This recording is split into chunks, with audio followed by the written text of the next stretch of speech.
Holodeck 3 program is reinstated. Open sesame!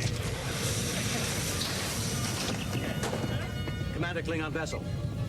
We are energizing transporter beam. Now.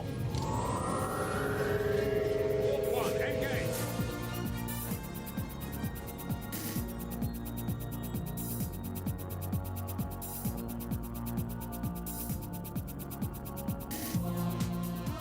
Okay, hello, welcome everyone to Star Trek from the Holodeck. This is the Lower Decks edition, and we are going to be discussing and breaking down the fifth and final season of the Lower Decks, episode 3, titled The Best Exotic Nanite Hotel. Hello, David. How are you? Doing good. Dude, this series, I will absolutely say that out of the new Star Trek series that have been released, Lower Decks is like my favorite because it's so easy to just sit back and it's watch. your favorite of all of the new Kurtzman era Star Trek? I have to say, I think so because it's the most that I'm enjoying. Oh, okay. Yeah. Oh, Like I understand that like, because think there's about not it. a lot of things to maybe like get annoyed by. Yeah, there's nothing Yeah, really to I get get that. annoyed by Yeah. because like I'm going through my rewatch of Picard and I'm like going, it took a slog to get through season 1. Once you get past season 1, Season 2. yeah, season There's 2 a and couple season of 3 episodes are fine. where you're like slogging through. But here, I turn on a Lower Decks episode 25 minutes, Yeah. and I'm not angry. I'm not angry. It is an easy watch, and It's there's an easy always watch. something, interesting going on. I've had my problems with the series, but overall I can agree with you for sure. All right, so if you're a new listener to our show, you can find all of our shows, past, present, and in the future, wherever you listen to podcasts. Just search Star Trek from the Holodeck. However, our preferred feeds are Apple Podcast and Spotify due to their ratings and review system, so please give us a rating and a review. All right, David, so the Best Exotic Nanite Hotel. The Best Exotic Nanite Hotel, the Cerritos crew embarks on a mission to eradicate a swarm of nanites wreaking havoc in a luxury space hotel. Lieutenant Bradward Boimler is assigned to locate an AWOL admiral, echoing the premise of Apocalypse Now. Yes. Interestingly, and for reasons beyond my comprehension, they decided to pay tribute to Apocalypse Now. Is there some Apocalypse Now, Francis Ford Coppola Star Trek connection that I'm missing? Or I is don't it- think so, but you know what? More power to him. It's Yeah. Mike McMahon, dude. Listen, I'm not complaining. I just was scratching my head wondering, did I miss something? Is there a Coppola Star Trek connection? I looked it up and there isn't.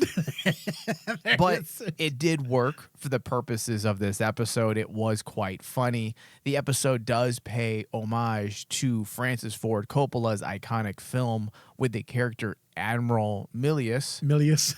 And we can presume that he was named after the screenwriter John Milius, adding a layer of dark comedy and satire to the storyline.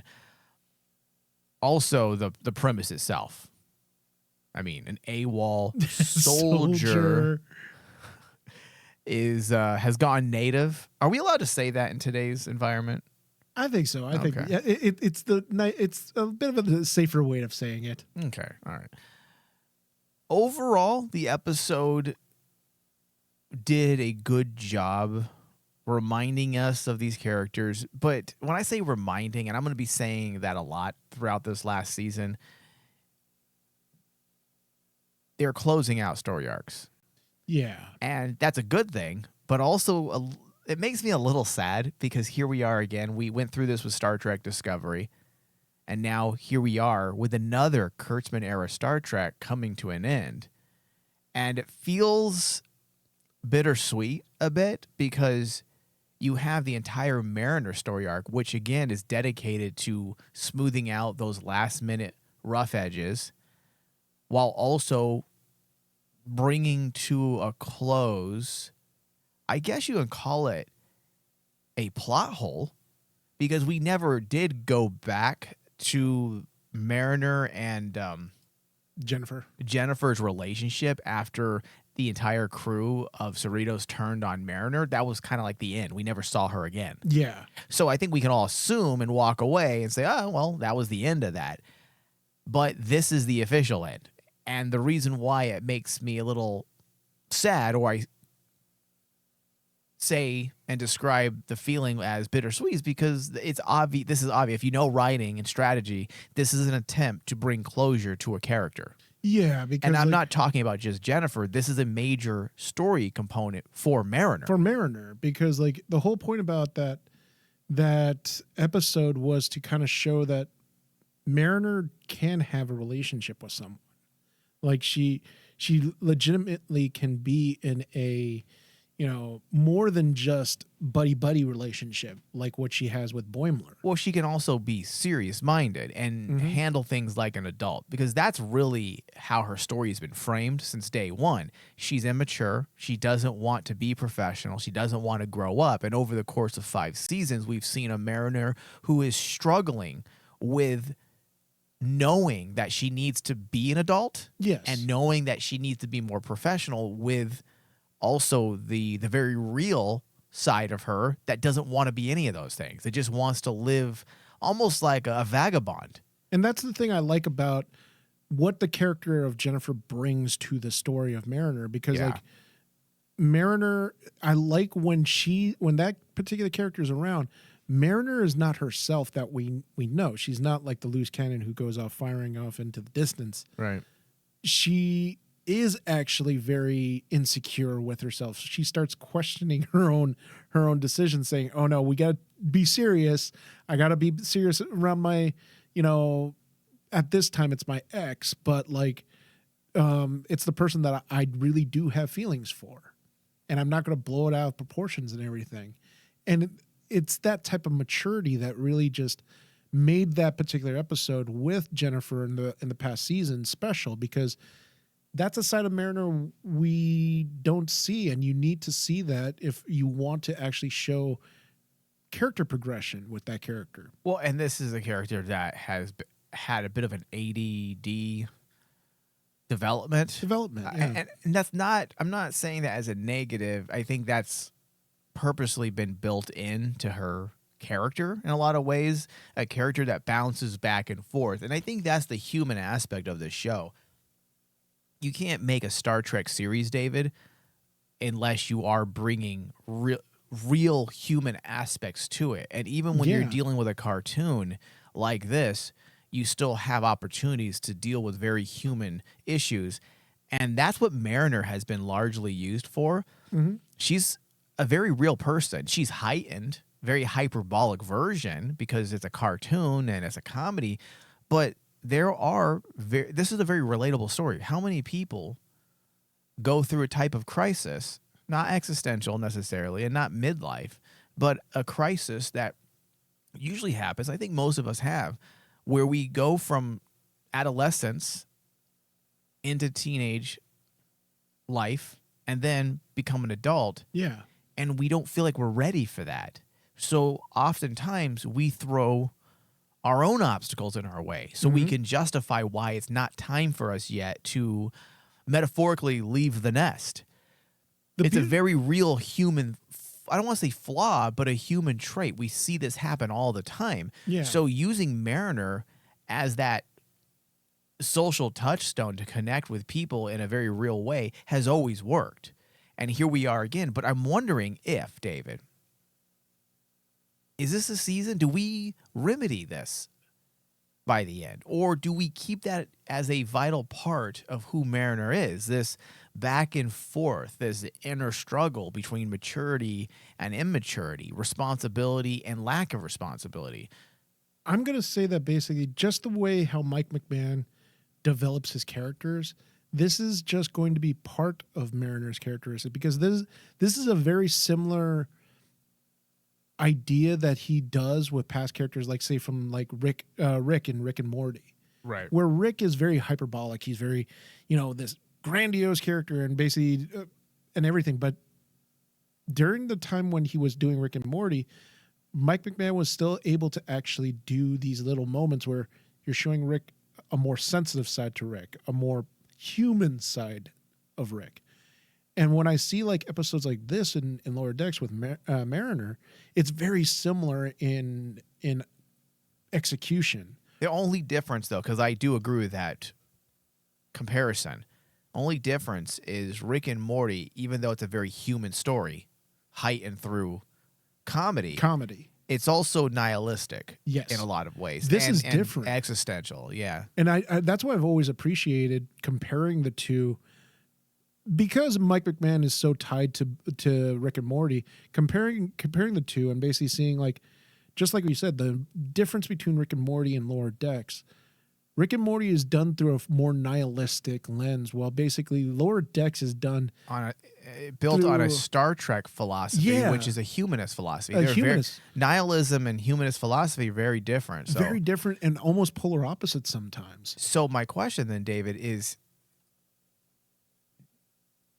do you, as Mike McMahon, who has worked in a show that's largely built around existentialism and nihilism, and now you're working on Star Trek that's built around humanist philosophy, do you soften those edges on your character? Do you bring resolve? Does this character fix herself? That's kind of my question. I think that basically, What's, in terms of quality storytelling, David, and Star Trek viewers at large, what do we want? Do we want to see a character actually be the person that it seems like the show's been saying she should be?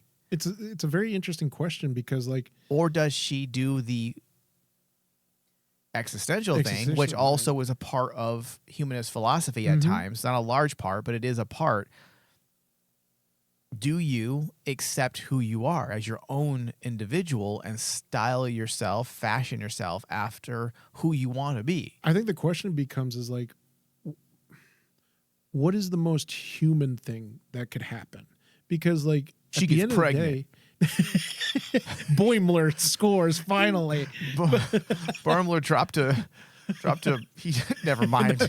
You don't want to think about it, do you? But, like, He thought that was a hologram in the holodeck. it wasn't. And he was just messing around. It was a bet. And Mariner was just drunk one night. She didn't realize. She thought Boimler was a hologram. But Jesus. the answer to your question is kind of, like, really interesting to me, because, like, a part of me says the human thing would be not to actually change her, because Let this be an ongoing that's struggle. human nature. That's it's a ongoing thing. At least in my opinion, that's an ongoing thing in human nature. We never fix ourselves. It's just an ongoing battle that we always do. Constantly working. An optimistic Yeah. way of doing it, the Star Trek way, would be to fix it. And that's why I'm, like, going, oh, if I had the choice, because you run the risk if you do the human thing, what I said earlier, and not fix it. I could see a lot of Star Trek fans feeling like this isn't Star Trek, Yeah. because Star Trek has to have that optimistic point of view. I mean, even like in DS9, their ending was optimistic. It was, this is the end of the war. Everyone is okay to some degree. We have our scars, but life goes on. And everyone is still around. Everyone's, in their places and stuff. And it's a very optimistic still ending. I think that basically if Mariner fixes herself, it could be very anti-Star Trek. Yeah. That's something we need to remember to go back to before the series ends. Now, I could see Mike McMahon basically wanting to do the anti-Star Trek thing and saying, okay, yeah, I'm going to go what I did in Rick and Morty and never fix it. They never fixed their characteristic, because that's what makes us human. See, now if this show was continuing on in some fashion, meaning if the Mariner character was in fact the character that was going to be in the live action comedy that was greenlit, I always forget the actor's name that plays Mariner. 1 sec. Let's get that. Tawny Newsome. Tawny Newsome. it was announced that Tawny Newsome was cast and is actually a part of the production as well. Mhm. Like, meaning she is one of the producers, and I think she's a co-creator of the new live-action Star Trek comedy series. We still don't have a title for it yet, but it was, when it was announced, quickly made distinct from Lower Decks. Tawny Newsome herself said that this is not a Lower Decks spinoff, that there may be some of her Lower Decks friends who come onto the show because she likes working with people she knows, but this is not a Lower Decks spinoff. And you're not going to see the Lower Decks characters. So Mariner will not be in that show. I had assumed Tawny Newsome, because we have already seen her in live action before in Strange New Worlds, I had assumed, okay, well, she's going to be playing Tawny Newsome. And that has not been confirmed. It has not been officially poo-pooed either. So it could very well end up being Mariner. But my point is, David, bringing it back to this episode, and Lower Decks at large, if Mariner's story was to continue, I would say, if it was to continue in live action, I'd say, yeah, you probably need to smooth out some of those rough edges so the character, in a canon sense, coherently fits into live action Star Trek. Yeah, because you got to remember they did it in the Strange New Worlds crossover where they didn't. Though it was kind of, I didn't really care for it. It was, but they didn't actually. If you think about it, the characters were portrayed not in a very bombastic way like usually.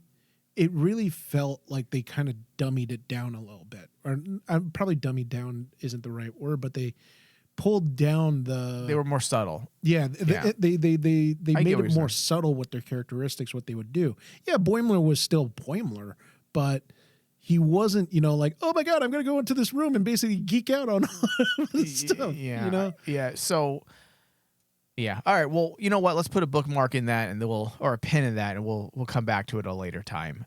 All right. So we also had some Boimler action. It's Boimler stories once again, With struggling Ransom. with his insecurity, but also at the same time doing the missions that he actually wants to do. He is getting respect from the crew, You which is think? something he didn't have during the first or second season. Yep. So the crew does recognize his abilities, but he is so insecure, he doesn't even recognize that Ransom actually believes in him. Yeah. And that it's not about using him to do the dangerous Dangerous things or the things that he doesn't want to do. Is because he's Ransom, I believe, called him like one of the smartest people on the ship, No, he's reliable. or the most reliable. That's He's what it was. One of the reliable. most reliable people on the ship.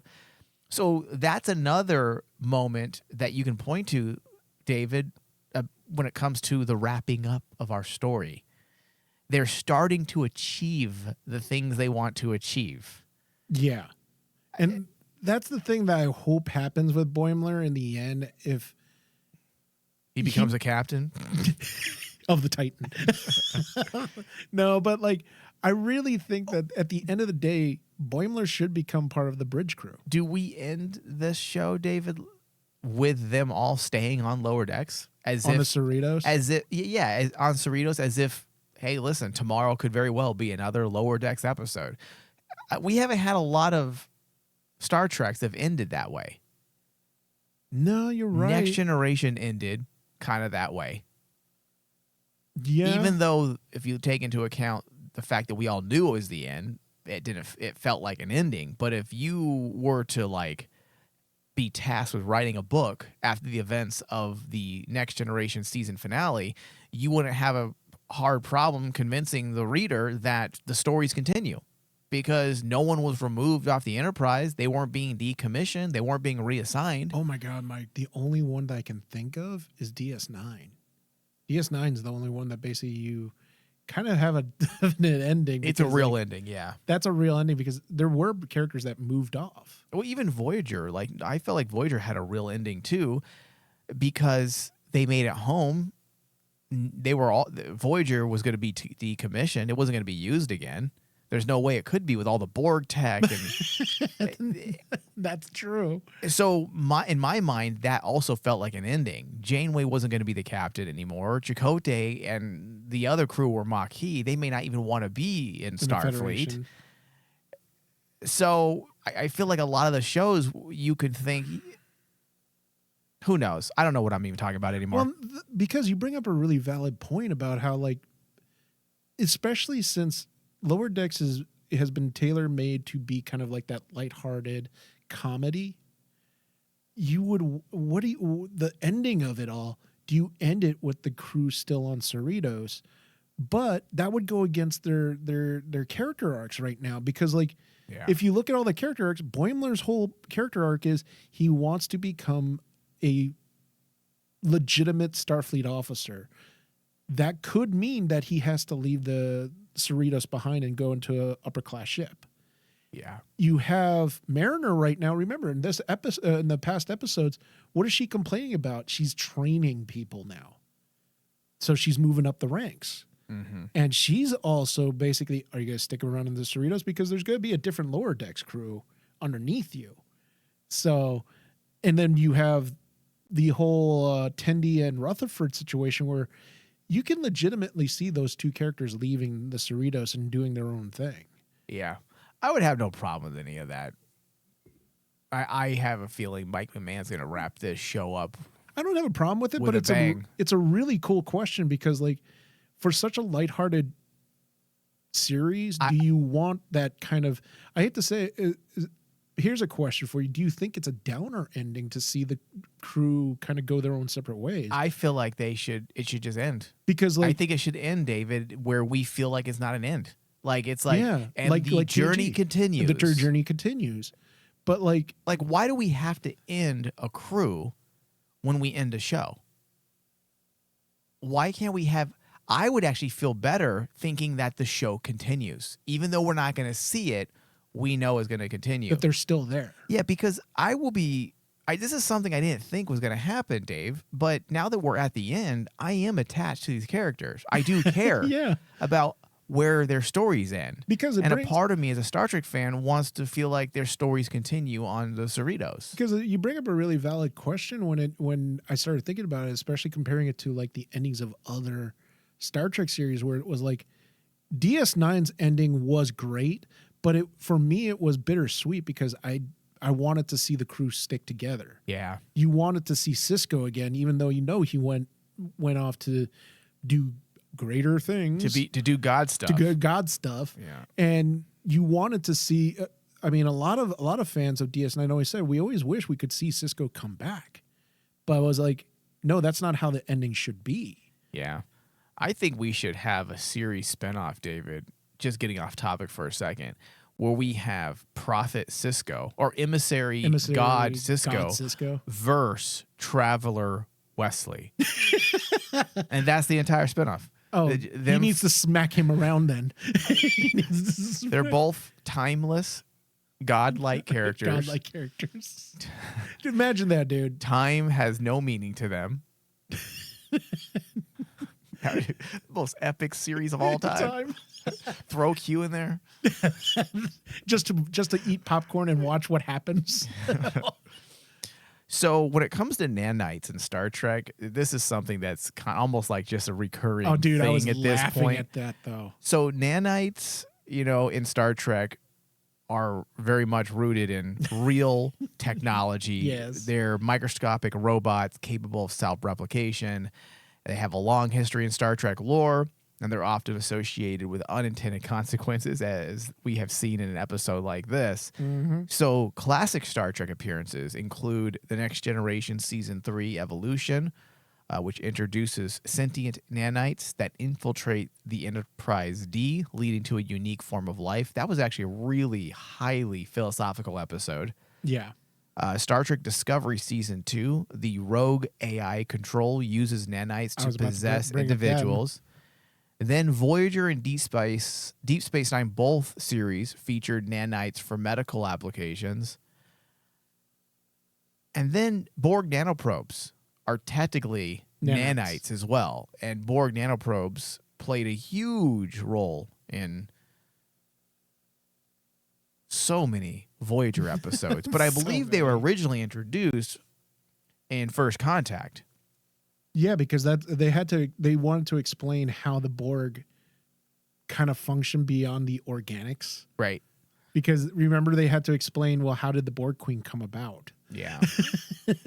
The last thing that I thought was interesting, it's not really story relevant. Well, it might be. We don't know. But in this specific episode, it doesn't really come off as story relevant, but it was funny how the episode ended with the USS Endeavour.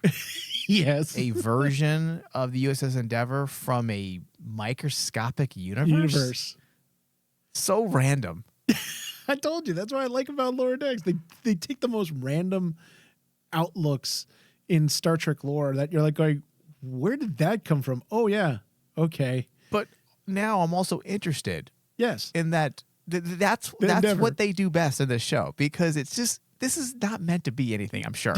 But now I'm like, I want to know about this microscopic universe. Tell me more, please. All right, David. So that's pretty much wraps it up for us in this episode. I'm going to give this episode a 87% on the RMD score. It did its job. It pushed the story along, the myth arc. They continued to flesh out our characters in its usual way, with a little bit of closing out certain things. I'm starting to feel a little bit more closure with each episode that passes by. All right, David, your score? My score for the episode, I have it down as an 85. It was a good episode. I enjoyed it. Just like what you said, I really do agree that the one strength that Lower Decks has done this season, where in seasons past, me and you're like going, okay, they're just reiterating character arcs and character things without showing progression. Here, they start off really quickly and basically making sure we are going to show the character progress of the Lower Decks crew. It's a little bittersweet because, you're coming into the final season, and in doing so, you get that sense, like what you're saying is like, yeah, this is the final season. We're not going to see these characters again because they're coming to a close. Yeah. We're seeing the quote unquote final chapters. David, you brought up a good point. I have complained, I think mostly last season, that I don't want to just have a series with a bunch of random jokes. I want there to be, a through line. And I felt like they were losing that at times in those later seasons. I think a little bit in season 3 and season 4. But this season, they're not doing that so far. 3 episodes in, and they're keeping everything pretty consistent. Consistent and tight. And it matters. Like, you get the sense that everything that they're doing with these characters actually matter to the end. And that's the thing, is kind of like the reason why also my score is at 85. And I'm sure a lot of people are saying, oh, it sounds like you should have scored it higher, Dave, from what you're saying, is there is like this bittersweetness where it's like we get to an end of an episode. It's like, oh, there's not much to talk about because everything's going in the direction we all know it's heading towards, which is the end. And it's like, ooh, okay, we like the progression that they're doing right now and everything, but it's a little bittersweet when you get to the end of it and you're like left with going, I want more. I want to see, it goes to like what you were saying about how we want to see the continuing adventures of this crew. We don't want them to kind of like walk off into the distance and say, hey, see you later, bye. Yeah. All right. Well, this brings us to the end of our discussions. I want to thank everyone for listening. Thank you, David. Thank you. Live long and prosper.